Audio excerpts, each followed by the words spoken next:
So I just got a knot in my line and broke it. So I figure this is a great time to sit down and talk to you about one of the hottest, in my opinion, fall baits. And this is the Jackall riser bait. Okay? So we're going to talk about rod reel line setup and where I fish it. And as you can tell by some of this, I fish it everywhere. But there's one place, in my opinion, where this little bait shines. And we'll talk about that in just a second.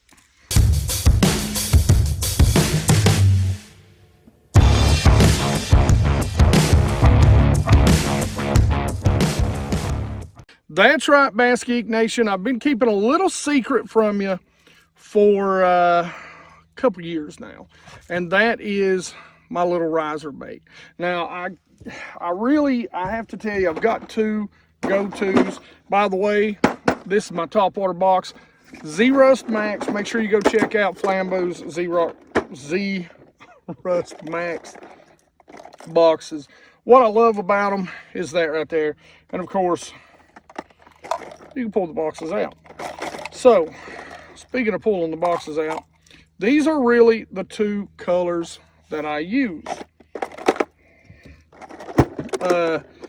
They've got a few colors, believe it or not, actually not a lot, but really when it comes to fall fishing, this is really the only two colors, in my opinion, that you need. Now, I will say this is one fresh out of the pack. I do put a little Chartreuse on the belly too. I like the Chartreuse on the top, but if I'm fishing for smallmouth, I want a little more Chartreuse. I'd like, Jackall, if you're listening, put that right there. Put it right there. The smallmouth will munch it out. Now, my go-to has to be, of course, the bone. Bone tends to work no matter where you are. Now, I do make a little modification, and you can't get the blades, I don't believe. Like, you'll notice that's a gold. But just to keep the flash down, especially in a lake like this, I go ahead and just kind of black that out a little bit. But the bone tends to be my go-to. Now, what makes this bait so great? This bait is actually a wake bait, but it doesn't float. It actually is a very slow sink bait.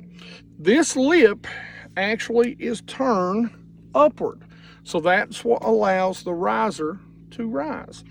And what allows it, when you drop your rod tip, to sink just a little bit, it'll actually have that same wiggle just under the water, and you can bring it back to the top, which looks just like what? A fleeing shad. It takes a little bit of practice to get it just right, but these things, I do throw them on a spinning combo. Now, this is my spinning combo. This is actually an old Halo rod that I have had forever and a day. This is a medium heavy 7-foot. Now, what I like about this is, like I said, you could probably fish this on a finesse casting setup.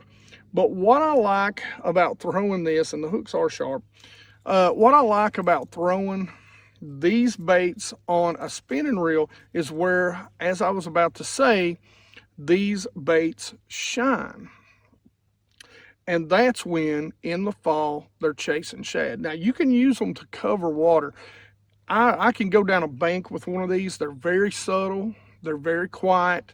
And they have a great little action, a little nice, tight little wobble. So they're very great for the colder water.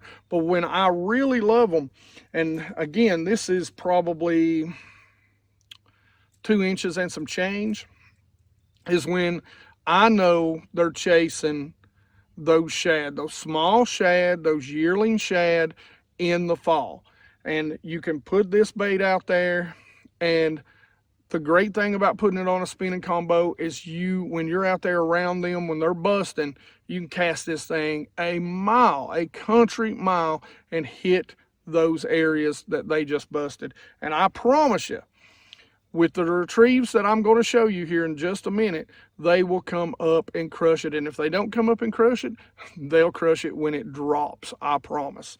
All right, so the reel that I'm using, this is actually an older speed spin, 300. I'll put the equivalent combo, since this combo is pretty old, in the description, so if you can match it up. Now, one of the things that I use 15-pound high vis yellow braid, and then I'll put somewhere, depending on how clear the water is and how long I'm casting, I'll put somewhere around 20 feet of 14-pound test mono, 12 to 14. If I'm really trying to get a massively long cast, I'll even drop down to about 10-pound mono.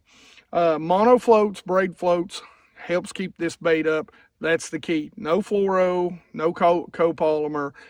You can go straight braid if you're in dirtier water. I prefer having that mono on there, especially when I have treble hooks, because the mono stretches, gives me a little more give, and these are tiny, tiny hooks. Make sure your drag is set right. That's why I like the Lews reel, because it's got a great drag on it. We'll go ahead and I'll show you how I like to cast, retrieve, and fish this bait. We'll cover some bank right now, but it will be the same exact thing if they were busting shad. Fall, as we start getting closer, you know I love my channel swings and my main lake points. And so the great thing about this bait really is that I can just put the trolling motor down, start making long casts, and retrieving.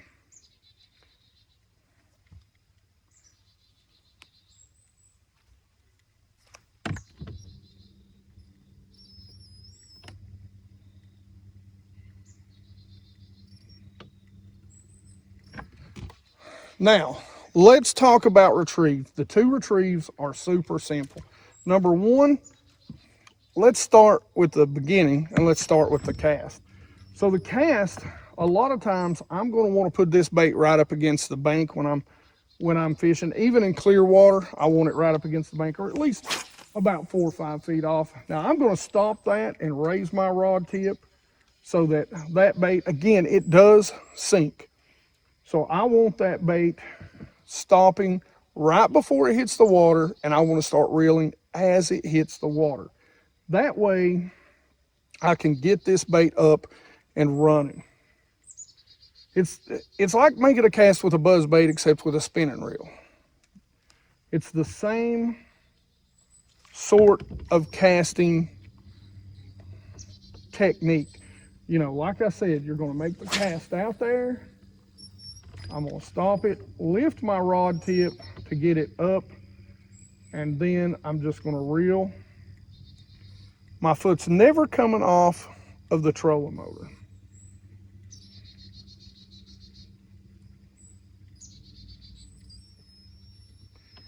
And I mean, that's kind of really the deal. Now, let's get back to the retrieve. Again, long cast, stopping, lifting the rod.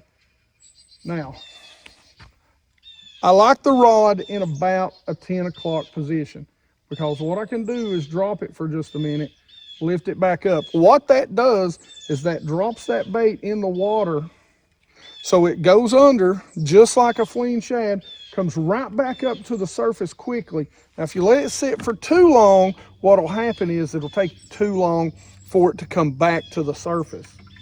So again, it is a slow sink, but what I like to do is get that out there, get it up, and just drop that rod tip for a split second. Let it come right back to the surface, drop that rod tip for a split second, and I'll just alternate that. I'll let it go for a long time. A lot of times when you get those followers, that just, when it drops, stops and drops, and then begins to move again, once it begins to move, it gets a real wide, erratic action. And that really gets those fish going. Now, like I said, another thing that I like to do, is, and this is a great area a lot of times for fish to be busting and chasing shad. And that's something that I love to target, and you can see how far this thing can actually cast. You know, Now again, I'm gonna get it up. And here's another great spot, a main lake point. Now this main lake point is a little bit special because on this main lake point, it has a road bed. So there's always fish up here on this or hanging out on it. All right, leaf fish win. The other retrieve, like I said, it's just going to be a straight retrieve. We're just going to get it going. And you can speed it up, you can slow it down, you can get a real wide as it comes back, get a lot of motion.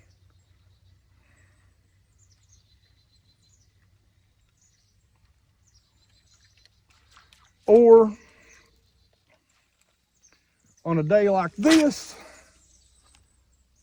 high sun, I'm gonna get it just barely moving. I want to keep it real slow.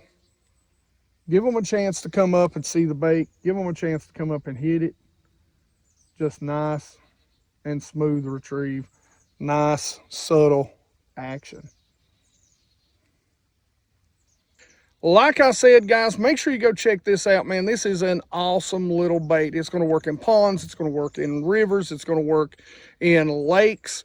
This thing is a fall feed killer. I promise you. Go check it out. There's not a lot of people talking about it. And like I always say, there's a reason why there's not a lot of people talking about this sweet, sweet little bait this time of year. It is a great bait to go out and catch some big fall bass, especially, like I said, when they're chasing shad. This bait outperforms almost anything you can throw at them. All right, I hope you've enjoyed this. Again, forgive me, guys, I'm rusty. I'm trying to get back in the swing of things. As always, questions and comments in the comment section below. If you've got any questions, I will answer them about anything you've seen in this video. Like it if you like it. Don't forget to subscribe and make sure you ring that bell so that you can get the notifications when these videos come out. And as always, you guys rock.